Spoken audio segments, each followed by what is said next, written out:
Thank you.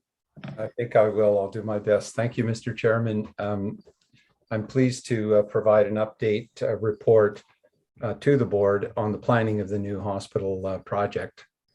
And Matt, if you would pull up the presentation.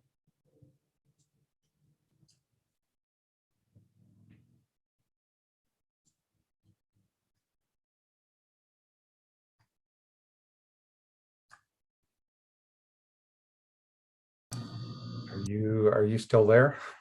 Yeah, you need to share it, Paul. It's from your side. Oh. Just hit the share screen. Okay.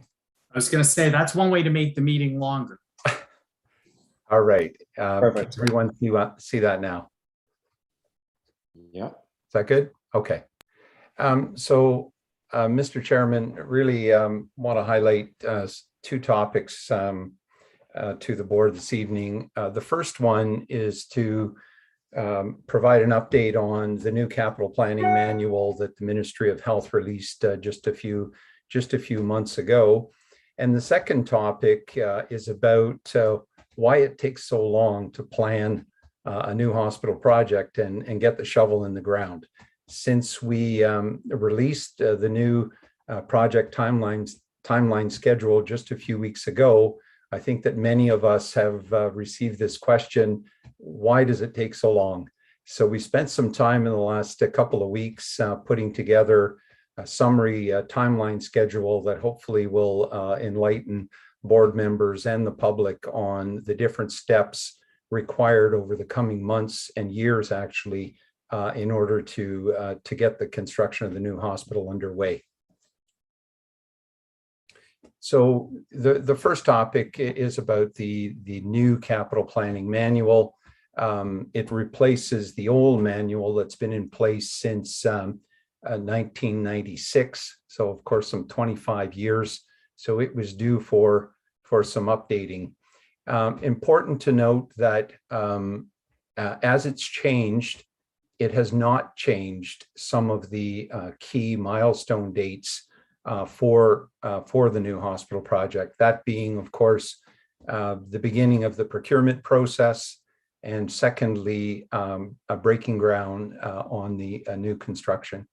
So this diagram here just presents on the top part the old planning structure, which was comprised of 5 stages. Of course, we've already been through stage 1 quite some time ago and received last fall the ministry's green light and approval to move into stage 2, which we're in now, completing the functional program. And on that note, I would say that work is unfolding very well.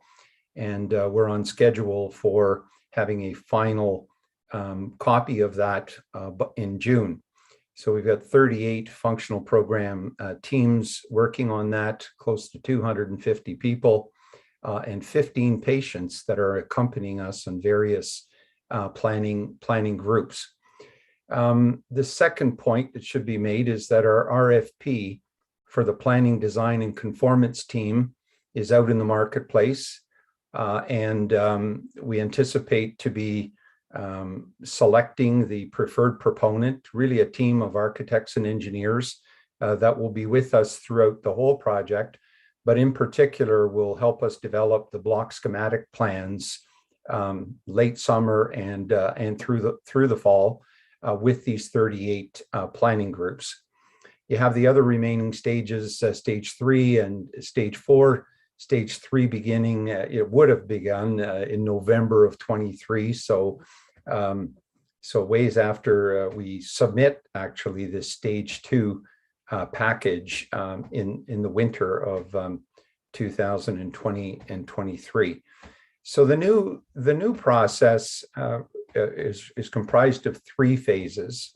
And so at the core of the thinking of this and the development of this new approach was really an intent by the ministry to try and streamline the overall planning and delivery process, for a project. So, and I think that what I really keyed on was the approval times, the time when we submit an important planning package, like the functional program and the block schematics, and we hand it over to the ministry, and they review that and issue comments, and then approval to move into, the next piece of work.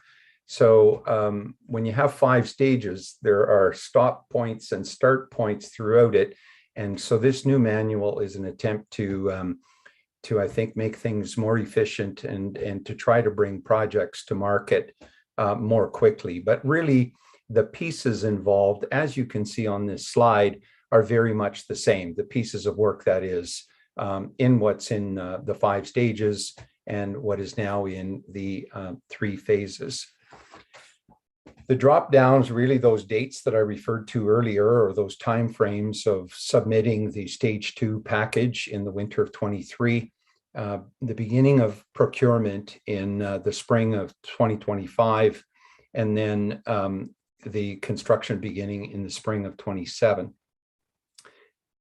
The next slides will focus really on the upcoming work.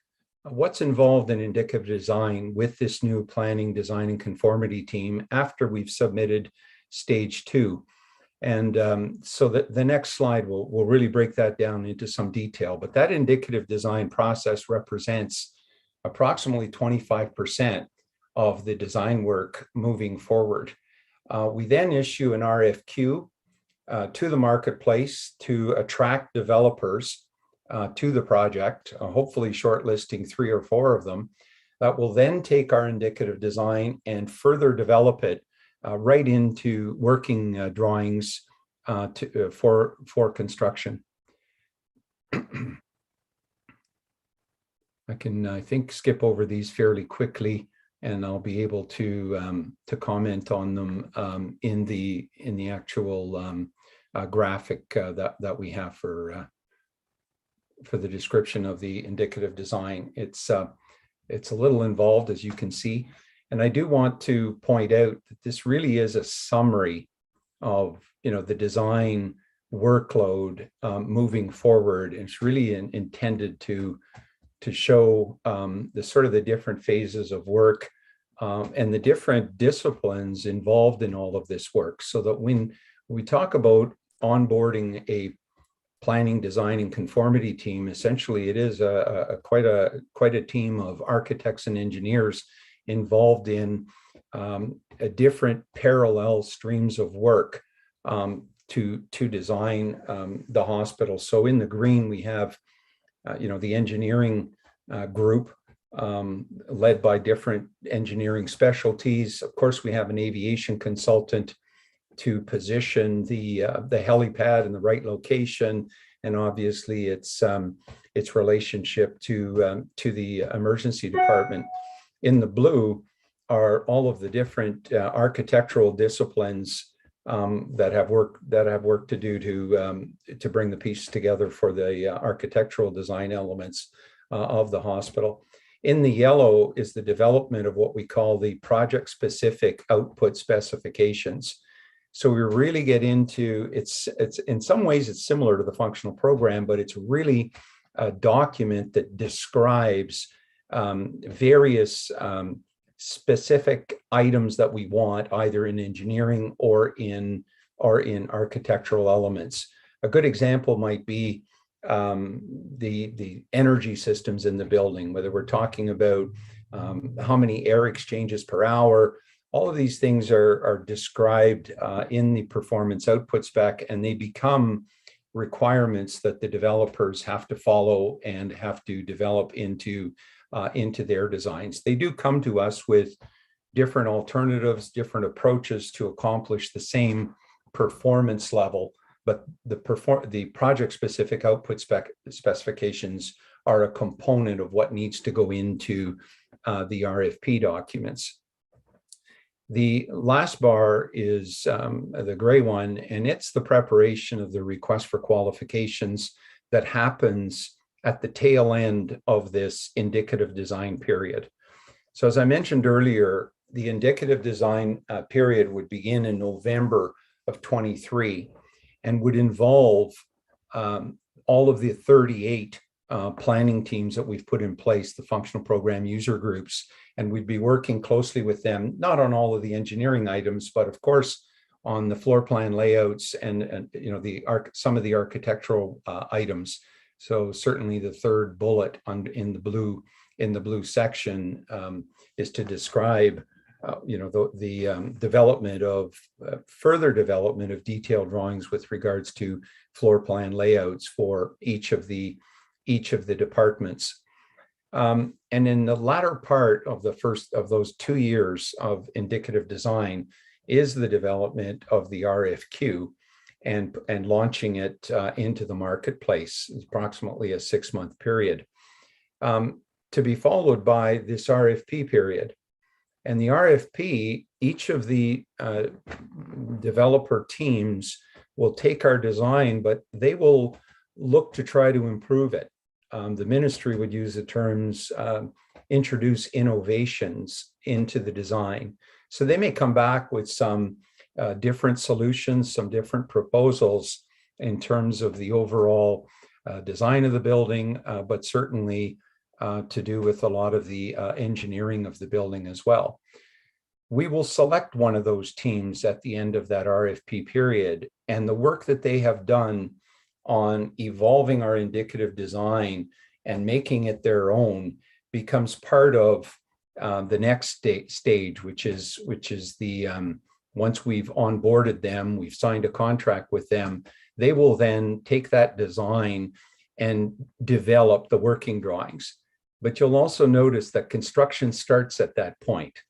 The foundation drawings will have been done, you know, very quickly and probably at the tail end of the RFP period, and they'll be ready to put the shovel in the ground, and the design work will carry on in parallel to construction.